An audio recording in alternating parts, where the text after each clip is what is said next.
Zeus versus the Corsair. Is it even sensible to compare these two ships? Well, yes, and let's get into that. First, let me say we're not going to be doing a detailed review here. I don't do that. We're not going to drop a whole slew of mind-numbing facts and specifications on these ships. That's boring. Who even cares? We're going to do a side-by-side on these two ships, and we're going to do it quick and dirty. Like your mom. As a 4.0.2, the Zeus is going to be available to purchase in-game at the in-game stores.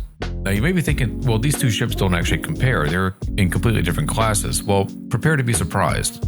Because despite the fact that the Corsair is arguably a larger, more capable ship, the Zeus Mark II CL costs more in-game. That's right, the Corsair is the cheaper ship. Both models of the Zeus are priced the same on the website. The Corsair, again, a ship from a different class, is a whopping $75 more. Now, don't even say it in the comments, I'm going to say it here now. You don't have to buy any ships from the ship store. You can buy all of these ships in-game. Once you get some momentum going in the game, it's not hard to earn cash. Now, in the ship store, however, the prices of these ships are all quite different. So much so that you may genuinely find yourself trying to decide whether or not you should go with the Corsair or the Zeus. In-game, the Zeus Mark II ES sells for $4.422 million. The Zeus Mark II CL sells for $6.804 million, whereas the Corsair sells for $6.55 million. So it's in between the prices of the Zeus models. Is the Zeus CL worth an extra $250,000 over the Corsair? I don't think so. I would have said it was worth an extra $250,000-300,000 over the ES, but $6.8 million for this ship seems kind of high. Now, without even knowing what people are going to comment, I'm betting $1 million that people are in one of two camps. I asked if it was fair to compare these two ships, and right away, 50-50 people picked this ship or that ship. Ship A or ship B is better. Without even watching the rest of the video, they've already made up their mind because that's just kind of how people feel about this. And is it true or not? Well, these ships are probably a lot closer than you realize because all ships in Star Citizen are a trade-off. You're getting this and you're losing that. Before we get too far into this, let's go ahead and address the elephant in the room here, right? The Corsair is not the ship that it used to be. It used to be quite the powerhouse, and that was balanced out by how poorly it handled. It had a really slow pitch and it drifted like crazy on the yaw. But damn, those guns were good. And if you weren't around for it then, I'll let you know, the Corsair, the pilot used to control all forward-facing guns. It was amazing. The controversy here came when they nerfed it. And they nerfed it because, a lot of people say to make room for the Zeus, just to make a hole in the marketplace so the Zeus could slide in there. And what was really infuriating was that the way that they nerfed the Corsair lacked logic. They took two of the guns on the front and they put them in control of the co-pilot, which, okay, cool, it actually gives a co-pilot something to do, which is great. Like, this is the only ship the co-pilot had something to do, right? But they really only work if the ship is facing directly at the target. Otherwise, the co-pilot really can't see what they're shooting at. And it's kind of dumb.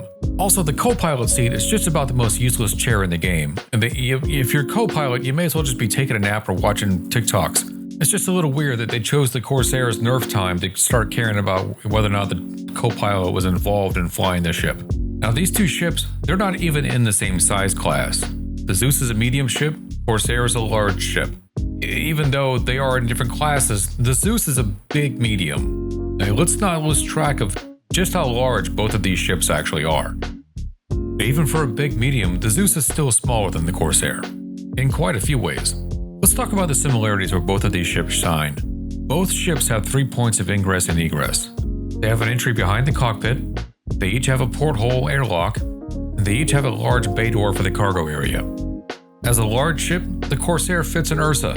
As a medium ship, the Zeus does not. No medium ship does. That's a common complaint with the Zeus. Oh, you can't fit an Ursa in the back of it. There is no fucking medium ship you can fit an Ursa in the back of. Stay cool. Stay cool. Everybody calm down. Everybody stop screaming here. Sorry about that. I'm sorry about the way that I am. I bet your mom can fit an Ursa. Now, the Zeus Mark II does actually hold quite a bit more cargo than the Corsair does. The CL version, I mean.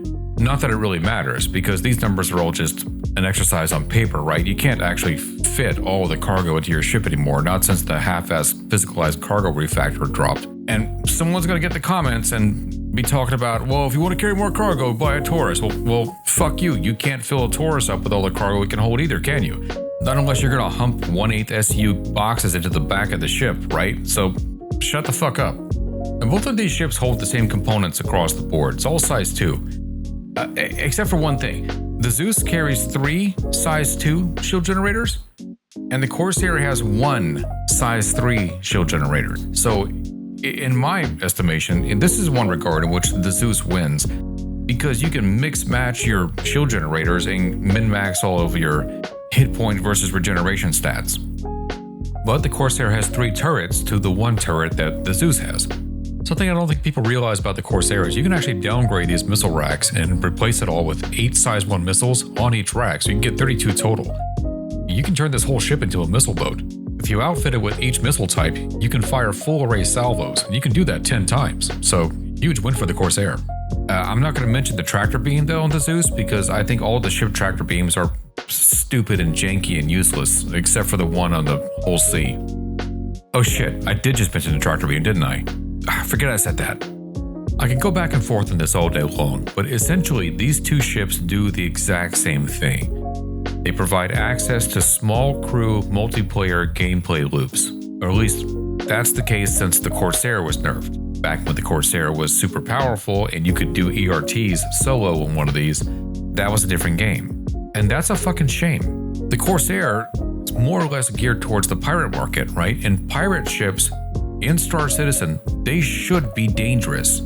If you're a hauler and you see a Corsair, you should be terrified, but there's not so much reason to be anymore. They built this great ship and they shot it in the foot.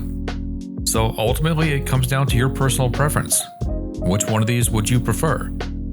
What's your aesthetic? Are you Battlestar Galactica or are you Star Wars? Make your choice. Be sure to tell me how stupid I am in the comments. If you like this video, give it a like. If you didn't like this video but you watched it this far, hey, I put in the effort, give me a like anyway. But just remember, I'm not a real doctor.